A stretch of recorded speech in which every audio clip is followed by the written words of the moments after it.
Okay, so the real life hacking attack that I'm going to talk about is very interesting because at the age of 15, when most of the kids are busy with their boards exam or playing cricket, but this boy managed to hack NASA and Pentagon in the year 1999. This younger hacker name was Jonathan James.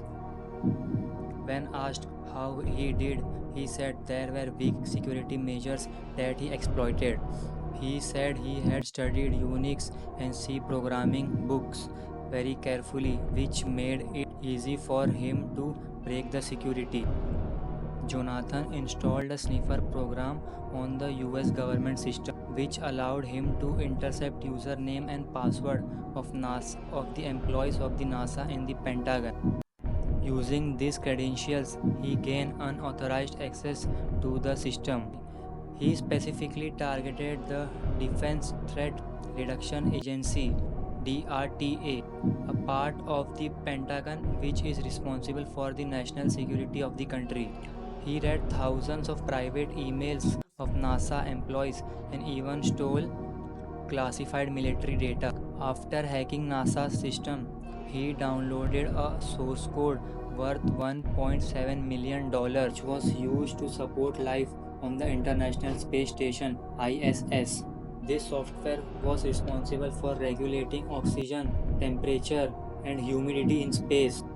His intrusion was so severe that NASA has to shut down their systems for 21 days, causing a loss of $41,000 in security and repairs. Okay, so finally, after 1 year, on 26 January year 2000, Jonathan was caught. His house was raided and he was sentenced to 7 months of house arrest.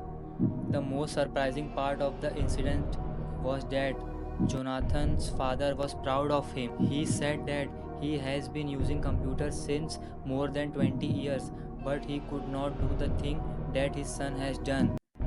So, what we can learn from this hacking? Weak security have big concern. Even a 15-year-old boy managed to hack NASA and Pentagon due to poor security measure. Organization must regularly update their system to prevent such attacks.